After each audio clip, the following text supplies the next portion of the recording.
Class is in session. MLB Hitting the Book Show, Tuesday, May 13th. Ian Cameron with you. Connor Mack is running a little bit late, but we hope to see him in just a bit before the end of the show. He'll be joining us later on in the program. We've got a big Tuesday MLB slate to discuss and break down, so let's get into it. We'll begin with the Brewers and Guardians. Quinn Priester and Logan Allen, the pitching matchup here. Cleveland minus 135, home favorites, 9 the total. There could be a chance of rain, I should point out, for this game between these two teams. So maybe a rain delay. We have had 2 postponements already tonight. Cardinals, Phillies, and Twins and Orioles both postponed due to rain. They will play a doubleheader tomorrow. This one, as of now, though, is a go, but there could be some disruption due to rain. Priester versus Allen. I don't really love either of these pitchers. Priester, a 5.14 ERA for the Brewers. He pitched a little bit better, though, in his last start against Houston. We'll see how he fares here. Logan Allen has actually pitched some better games the last couple, giving up 3 runs in those games, 3 runs or less in 4 of his last 5 starts. We'll see if the Brewers can figure him out. I'm not so sure I trust them to do that. They have not hit lefties. 1.9 runs per game, 179 as a team, the batting average against lefties in their last 10. So I would look toward Cleveland here, laying the small price here as a home favorite, but not a strong opinion. I didn't bet it. I just lean Cleveland. I don't trust Milwaukee right now and what I'm seeing from them offensively at this point in time.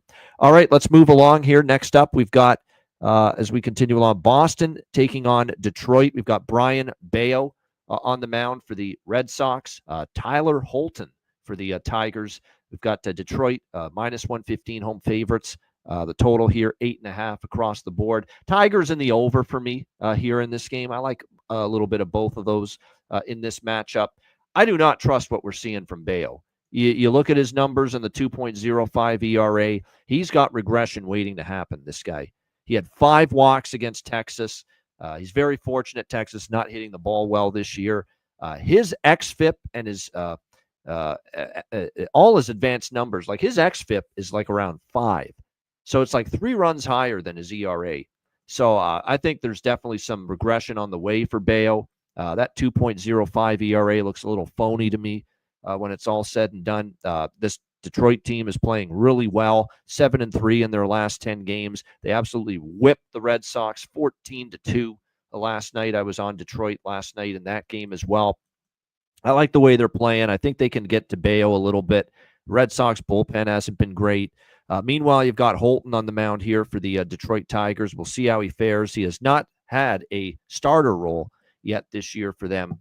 He's going to give way probably to a bunch of bullpen arms after that, used as mostly as an opener, if you will, here for this game for the Detroit Tigers. We're probably going to see Kiter Montero be the primary pitcher after this for the Detroit Tigers. So he's kind of up and down, Montero. So Boston might be able to score some runs too.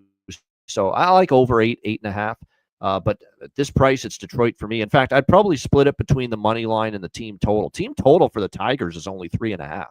And, with the way they've been hitting lately as a team, it doesn't feel like we're asking too much for the Detroit Tigers to score 4 runs here. I think it's very possible. So the Tigers team total, I think, might be a good way to go about it if you like Detroit here in this spot tonight. All right, we move along now. Next up, White Sox and Reds. We've got Isert and Abbott, the pitching matchup. Cincinnati minus 200, home favorites. The total is 9, shaded to the over. I passed on this one. Abbott is a pitcher I like. There's definitely a potential he shuts down this sometimes erratic, inconsistent White Sox lineup. What are we going to get from Isert is the question here for the Chicago White Sox. He's going to be the opener. Jonathan Cannon is going to be the primary arm after that. 4.09 ERA for him on the season. We'll see how he fares. He has pitched better in the last few starts, so we'll see if that continues. Like I said, I mentioned Andrew Abbott, the lefty for Cincy.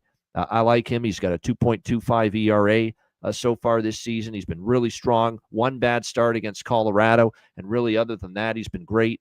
2.25 ERA. This could be an under, actually. If Cannon can pitch a little bit like he has lately and Abbott keeps doing his thing, this really could be a low-scoring game here. So I would lean under a little bit, first 5 under as well when it comes to the White Sox and Reds, but I didn't get involved in it, just a lean for me on that. All right, let's continue along here. We've got next up, let me just see, because of the postponements. There we go. Oh, St. Louis and Philly. Actually, St. Louis and Philly got postponed as well. So we can move on to, there we go, Toronto and Tampa Bay Toronto next up. Shane Baz and Jose Barrios, the pitching matchup here for this one. We've got Toronto minus 140, home favorites, 8 the total in this game. What a series that was for the Blue Jays over the weekend in Seattle. You know, a Mariners team that had been playing pretty well, and the Blue Jays just absolutely took it to them, putting a nice end to that road trip. You know, I do worry about these spots where team comes home flying high off a, you know, nice end of the road trip, and now they got to return home, and sometimes that first game can be a little bit of a tricky spot when it's all said and done. But I like the way the Jays played. I don't like the way Tampa Bay is playing right now. They have definitely been struggling of late. You know, we'll see if they can turn things around. Now, they did win 2 or 3 over the weekend versus Milwaukee. Can they keep it rolling? I certainly haven't liked what I've seen out of Shane Baz. I don't know what's happened, but 13 runs in his last 9 innings. 13 runs, 17 hits. Not what you want to see. Now, he has pitched well against the Jays in the past, but certainly alarmed by his last couple starts, which were both not very good for Shane Baz here with the Rays. Meanwhile, Jose Barrios, you know, he's been solid for the Blue Jays. He had a couple of rough starts in April, but last 3 starts, he's been excellent. 4 runs allowed in his last 17 innings. Against Tampa, he's pitched pretty well. He faced them a few times last year and held them to just 6 runs over 16 innings. So he pitched pretty well against the Rays last year. I don't love the spot for Toronto, but I would still take the Blue Jays. I lean Blue Jays before I lean Rays. Rays are just, I don't like Baz's form the last couple starts. It would be Toronto or not. Don't love the price at minus 140, but I would lean Toronto here in some form. I think this game might sneak over the total as well. Toronto suddenly a team that's starting to hit the ball better of late. They've scored 29 runs in their last 4 games. They're on a 6-game over streak.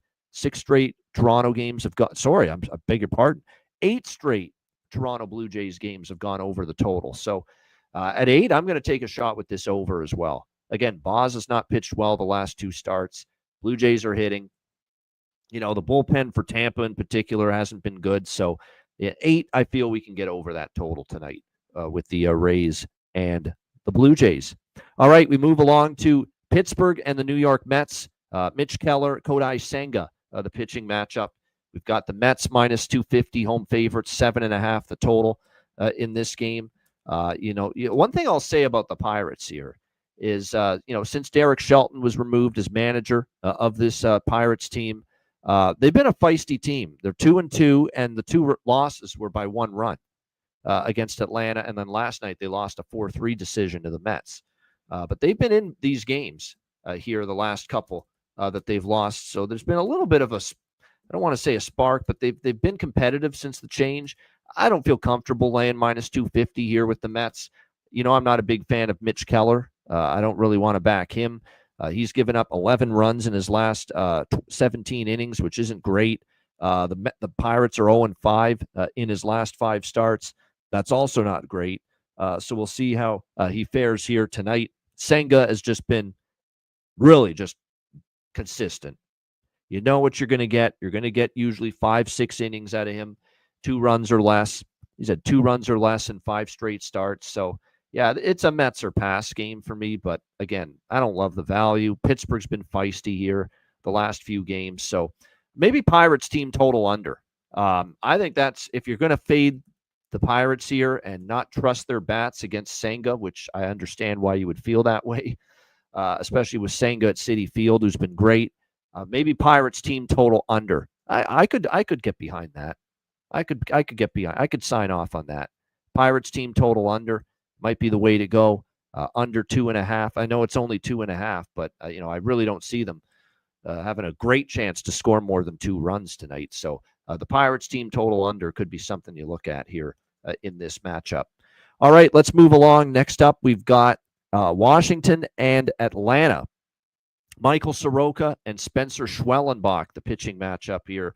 We got Atlanta minus 225 home favorites, and the total here at 8.5, shaded to the under in this game. this is probably going to be some kind of emotional night for Michael Soroka, a kid that started his MLB career with the Atlanta Braves, a very promising career it was. And then all of a sudden the injuries started to happen and setbacks galore. And, he's been with a couple of different teams since his Atlanta days. And now here he is back in the rotation and trying to get his career back on track. And he's made 2 starts here for the Nationals. He started on March 31st against the Blue Jays, 4 runs, 5 hits, 5 innings, not great. And then against Cleveland 6 days ago, 4 runs, 5 hits, 5 innings, same stat line, not great. But this start's going to mean a little extra something to him emotionally, returning to Atlanta here, facing the Atlanta Braves. But I haven't been overly impressed with what we've seen from Michael Soroka. So we'll see how he fares here. And he's definitely going to be up against it because Spencer Schwellenbach's a very, very good pitcher, like a lot of what we're seeing from him. Now, he's had a few ups and downs this year, but still someone I peg as a player or a pitcher that's going to be good long term. He's got a good arsenal as far as his pitch mix, if you will.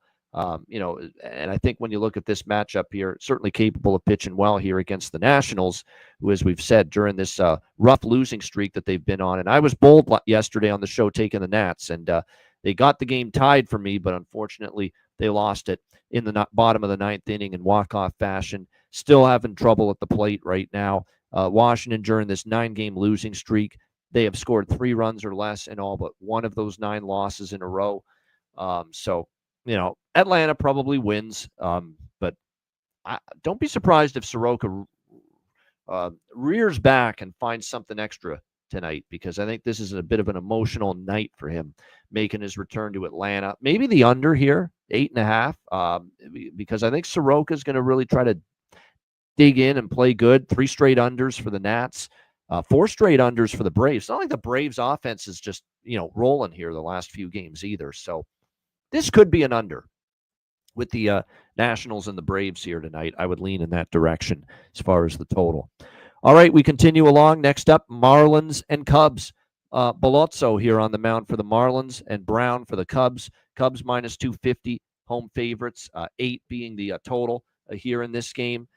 We came just short of the over last night in the game between these two teams. I'm coming back to it here, though. I think we can still go over this total one more time, hopefully with better results. Not a big fan of Brown, quite honestly, here for the Chicago Cubs. 5 ERA on the season. We'll see if he can maintain that here tonight. He did pitch a little bit better in his last couple of starts, but still not someone I'm fully trusting here is Ben Brown. Valente Balozzo here for Miami. I'll tell you what, he pitched well against the Dodgers, but can he maintain that kind of success is the big question. 1 hit in 5.1 innings. He got roughed up in his last start, though, before that by the A's. So I do worry him going on the road against this Cubs lineup. If he's just going to have maybe a little bit of a tougher time, we'll see. But after coming up just short with this total last night, I'm going to give it another try tonight, that maybe this game can get up and over the total here with the Cubs. As you can see, our guy C-Mac is with us now and in the house. Yo. Good to see you, my friend. What do you think here of this game? Marlins taking on the Cubs. Yeah, I don't know how Balozzo really pitches well here. I think this is going to be a tough road start for him. I want to back him a little bit more at home. He's had some troubles. I just don't think you should go away from the Cubs. Look, it took the 5th inning yesterday, but they blew up. And that could happen again in full game. So I think your over is solid. The number's big now with the Cubs, but yeah, their team total full game or even the first 5 again. There's some minus 115s. I think it's a solid number that they could get 3 early. All right, Royals and Astros. Suzuki too. Suzuki went yard. Tucker Castros. He's 2 for 2 with a couple of homers. There's some good guys that already have some decent numbers off him too. Say yeah, say yeah. Say Suzuki. Kansas City and Houston. Houston minus 135, home favorites. 7.5 the total. We got Bubic and Valdez, battle of lefties here in this game. Run explosion last night, which has been rare for the Royals, but they did get one last night against Houston in a 7-5 victory.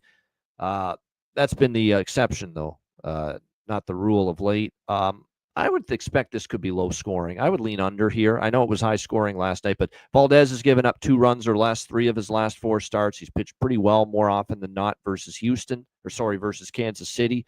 Bubic has been great. 2 starts in a row. He hasn't given up a run against the White Sox and the Orioles, and he's gone scoreless in 3 of his last 4 starts. He has not allowed a run to the opponent. So we'll give Bubic credit. He's pitched well here this season for the Royals. Enters this game with a terrific 2.15 ERA in his last 5 starts. 1.69 ERA this season for Bubic. So I know high scoring last night, but I kind of think we see the opposite here tonight. C-Mac, what do you think? Yeah, with the 7.5, this is one I was hoping for an 8. I mean, these teams just saw each other a little over 2 weeks. This game went over late, but just some sloppy play. I forget how, and Jordan was how he got. You talked about 3 of the 4 scoreless. Bubic, it was really a big bomb by him, the 3-run homer. And he's not in the lineup today. Other than that, yeah, I thought he was pretty good in that start. In the first 3 innings, there was nothing going on. Yeah, Royals got it going. I kind of lean the Astros here. They've crept out a little bit too far for me because I don't know if they're scoring a ton of runs. I think you still just stick to the under here, under 7.5. There are 8s. Yeah. Sorry, there are a few 8s out there. Yeah, so I lean the 8. I hadn't bet this, so just letting everyone know. All right, Colorado, Texas. We got Texas minus 260 home favorites, 8.5 the total. Another road loss for Colorado last night, albeit it was competitive, but they still lose 2-1 to the Texas Rangers last night. They can't hit. They can't hit. On the road, they can't hit. Yeah, the road. Yeah, on the road, they can't hit. They hit a little bit at home, but not on the road. Freeland's not been very good. 9 runs in his last start against Detroit. He's been really hit hard. Even on the road, he's struggled, and at times he's pitched well away from home. It hasn't been this year. He faced Texas last year in this 2 years ago in this ballpark. He gave up 8 runs in 2 innings. It was not good. Shellacked. Got shellacked. So this is, for me, maybe Texas team total. But again, Texas, 2 runs last night against a struggling Dolander. They're not exactly an offense that we trust one game to the next. They've already fired their hitting coach, but they should, in theory, be able to do some damage tonight. I'm not a big Jack Leiter fan. I've said this a million times.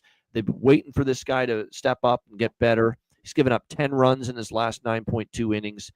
I have to I'll probably not go to the well with another over with Colorado or Texas anytime soon if this doesn't hit, but this does feel like a game with runs.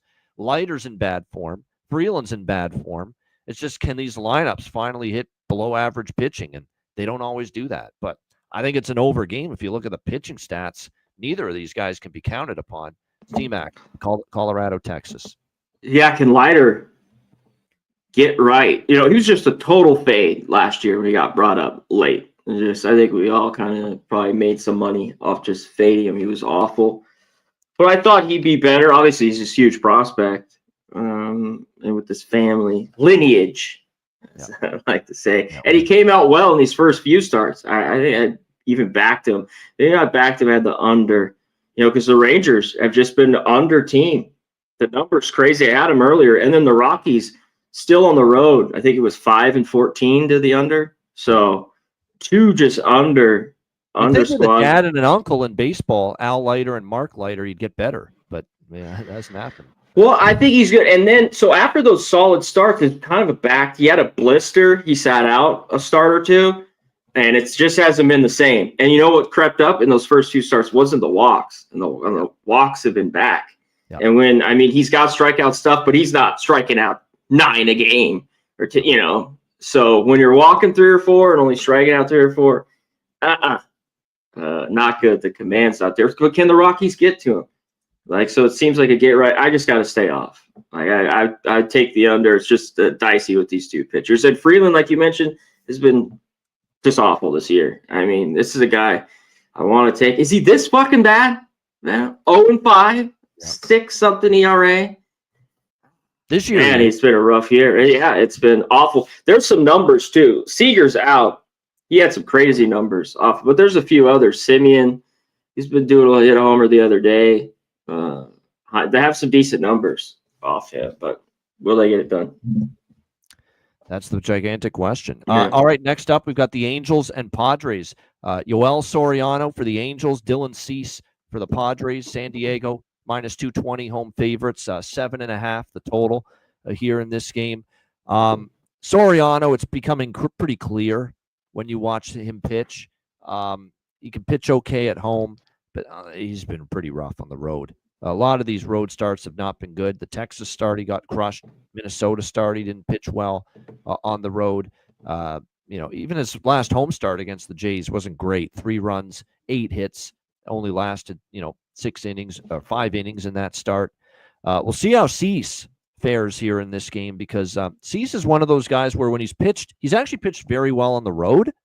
But in San Diego at Petco, his home ERA is higher than his overall ERA. So actually, he's been not nearly as good, believe it or not, here at home. San Diego lost 9-5 last night, a rare rough night for Michael King, who had actually it wasn't all him. It was the bullpen after, but Penn gave it up. Yeah, the pen was really bad after that, and it got away from them. I like over here in this game, and I'm running back Padres team total over as well. It's funny. They lost 9-5 last night, but I had the Padres team total over 4.5. I know. It barely got there. I was worried. It went in the bottom of the 8th. They got that extra run. Yep. Yeah. I'm running it back tonight with Padres team total over. I think they can get 5 against Soriano here tonight in this game, and the Angels pen, which is not great. Look, the Angels are starting to hit. Cease has not been lights out necessarily, and we saw the Padres pen implode in that game yesterday. So I think when you look at this matchup, Padres over team total I like again, and I'm going to also go with over 7.5 here plus price. CMAC, what do you think? Soriano has pretty good the last few years. He's been on the road. I don't trust it enough. I think so too. It's 4.5. You have plus money. It could be another you get 4, and then you have to get one late. But this is kind of the bullpen you want a team like this with the Angels. So I don't mind it. And look to Tatis. These guys saw small number, but 3 for 3. Machado's still raking. We touched him yesterday. Merrill cashed. He didn't go yard, but basically cashed everything else. Went 3 for 4. So I like it. And Cease, you talked about it. Other than that start, erase that, and he's been great on the road. He's been pretty good since that start at Sacramento with the A's, where he gave up 9 runs. So I think you could pitch well. And what do we get from this Angels team? For me, it's only been backing Ward. I know Neto, he had a homer yesterday. Ward hit the big grand slam, and O'Hoppe. But other than that, there's just none of these guys. Adele, Redford, he's been benched. Paris, there's all this hype. He came up and was red hot, and he's come back to earth. I mean, the kid's going to be solid, but it was nothing like the hype they were giving out. And Soler just doesn't do anything. He just strikes out and might hit a home run every once in a while. Yeah. And I think he's 0 for 13 off Cease, too. I forgot. I was looking at earlier. I have it right here. What is he? He's 0 for anyways. Those are not good numbers. No, exactly. 0 for 20. He's fucking 0 for 20 off Cease. Not a hit. So, and 4 walks. Our guy Soler. Yeah, not good. That's not what you want to see. Soler not been as advertised here so far this season for the LA Angels. All right, here it is. It's been the best bet going for me. You know what I'm talking about. Yankees and Mariners. Yankees minus 145, road favorites, 7 the total. That being said, it's going to be put to the ultimate test. Can these overs with Seattle keep cashing the way they have? Easy as can be last night. What was it, 11-5 in favor of the New York? They got runs. Just another over in a Seattle game. That will be put to the test a little bit tonight because there's very few pitchers pitching better in the last, I would say, 4 starts than Max Fried for the New York Yankees. He's been terrific. He's given up just 2 runs in his last 27 innings. That's damn impressive. We'll see if he can keep it going. Brian Wu always pitches better in Seattle, like so many of these Mariners pitchers. He has had a couple of starts on the road where he's not been as sharp, but you get him here in Seattle and look at the starts when he's been at home. 1 run in 7 innings against Texas, 1 run in 6 innings against the A's in his 2 home starts this year. I get it for people liking the under. I get it.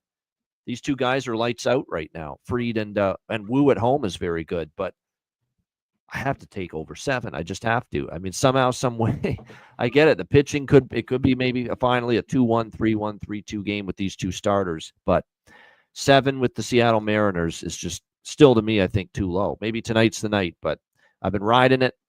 I got to take it again over 7. C-Mac, what do you think? Yeah, I mean, if you like the over, just take the 7 with a little bit. They're they're 7.5 cent 7s. That's all I'm saying. So grab the 7 if you like the over. I know these teams are just over. I think this is the night, but I've been waiting a little bit for Fried to get touched. He just hasn't. Where he's had, he can blow up a little bit. Everyone does and have a bad day, but he's just shut down. I mean, 41 at bats in a few starts against Seattle, 4 hits and 41 at bats. I think Wu has 2 starts against the Yankees. They're hitting $182 off him, and Judge 2 for 5 with the double. So yeah, 2 lineups are just runs. So that means for me, off. All right, Arizona, San Francisco, Brandon Pfaadt, Robbie Ray, the pitching matchup here. We got Diamondbacks minus 115, road favorite, 7.5 the total in this game. Robbie Ray is just a very interesting case study because there's some times where, obviously he throws hard. We know that. He can get strikeouts. We know that. It's always about that control. Can he harness that? Can he avoid the walks? Can he avoid the home run ball? That's always been the issue. But got to give him credit. He's gone 2 runs or less now in 4 straight starts. Robbie Ray. I think that'll be put to the test here, though, because the Arizona Diamondbacks, as far as their proficiency against lefties, it's pretty solid. So let's see how he matches up. Brandon Pfaadt, meanwhile, great start against the Dodgers last time. Shut him out, 6.1 innings. Very impressive numbers there. We'll see if he can keep it rolling. He's had really 4 pretty good starts in his last 5. Very solid overall numbers. The last time he pitched in San Francisco, by the way, he gave up just 1 run, Brandon Pfaadt. So he pitched very well. Ray's been in great form, but I like Arizona. I think their lineup matches up well against left-handed pitching. I grabbed a little Arizona here, short price. Yeah, minus 115 here in this game. They won last night 2-1 with Merrill Kelly. I like the way they match up here. I think they could still find a way to get it done. So I like Arizona here, small road favorite. C-Mac, what do you think here? Diamondbacks, Giants. Yeah, I get it. The more I look at this, and it's creeping to Arizona playing a little bit better.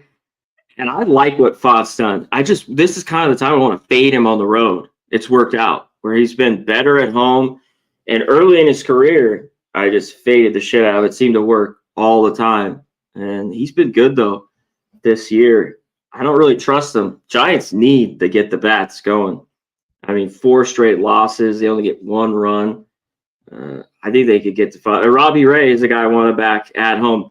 It does match up. It's tough. I mean, Carroll, 2 homers, 2 solo homers. Basically, that's it.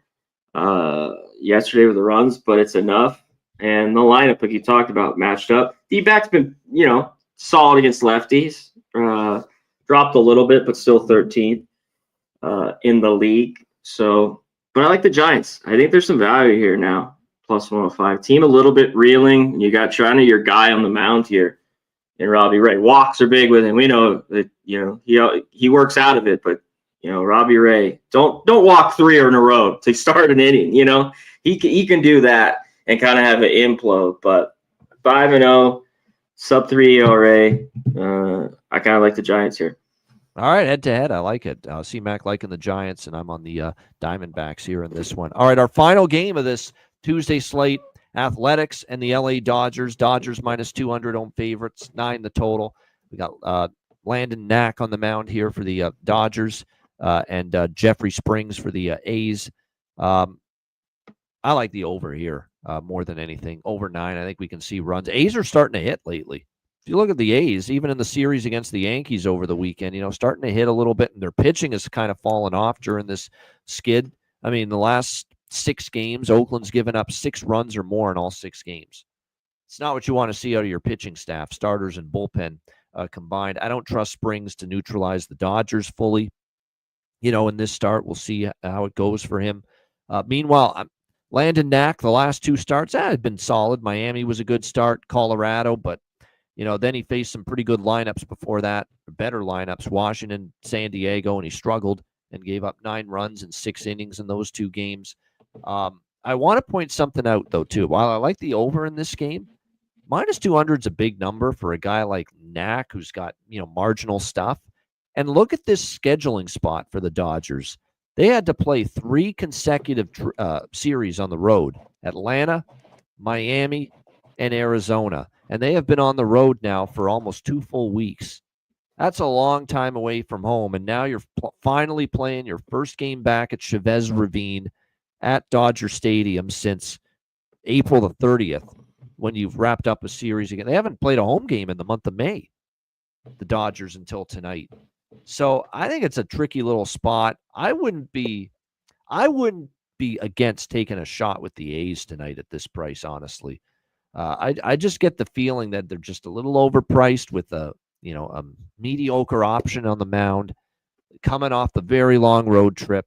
This might be one of those sleepy nights where maybe the A's could maybe sneak up and get the Dodgers. We'll see. But I'm going to dabble in the A's here. I like the over more, don't get me wrong, but I think the A's as a dog here is not a bad shot to take. C-Mac, what do you think here, A's-Dodgers? Yeah, I mean, one thing to that, Dodgers did have the day off, which I think is a little bit help.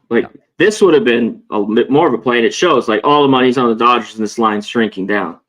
Opens 210. They see it with Knack on the mound after the trip, kind of everything we've gone through. So there's some love here for the Athletics.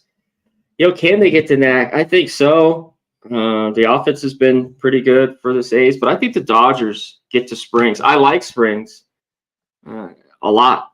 But when I look back to it, for this lineup, at least how it sets up with Will Smith in, always better against left A's. Kike went yard for us. Take him again. 4 for 9 with a homer off Springs. And then the hottest guy, and one of the hottest guys in baseball, Freddie Freeman. He's just 1 for 2 with a homer. I think you got to look to him. So I think there's some runs as well. And maybe if you like the A's, I don't really want the pin. I talked about that, tell basically Miller. So first 5, I think you looked at where first 5 plus a half with the A's might be a solid look. They can get some off Knack. Yeah, that might be at the very least. You want to split it up between the first 5 and the full game. I don't think you want to put everything with the A's on the full game, knowing what the bullpen's been doing or not doing, I should say. Yeah, of late. Yeah, especially on the road. Like if they could get to Knack and Springs could give you 5 and just give up a couple, maybe a couple runs. So yeah. All right, good stuff. A's first 5 full game split over the total for me, and I think C-Mac's liking the over here as well. All right, just quickly before we Jack of the Day, first of all, home run props, and if there's the games I talked about before you joined us, C-Mac, is there anything you like in those games? And also give us your Jack of the Day candidates. Well, I hit on it. Kike there and Freeman. That was about it. Riley Green, here. I think he's in the 4 hole.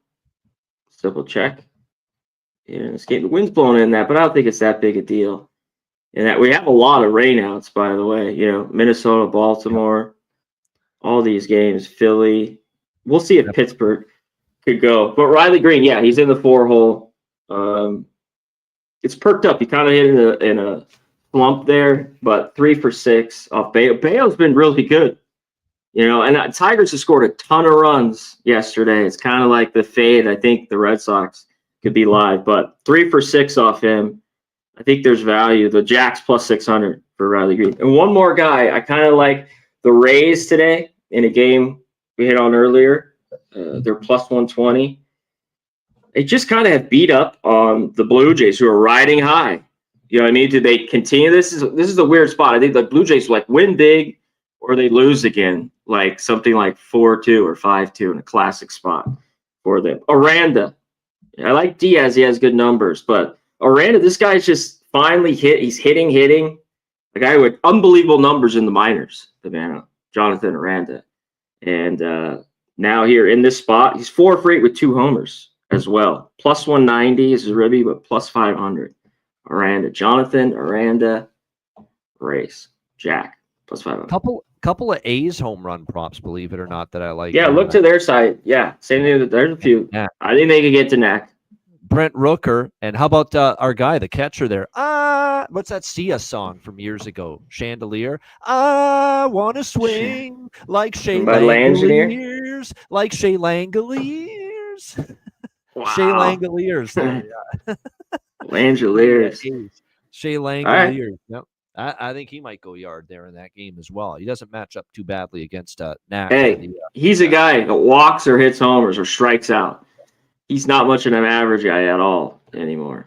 He showed a lot more when he was young in his career. It actually hit 248 this year, but last year he hit 224, but 29 bombs, 80 ribbies.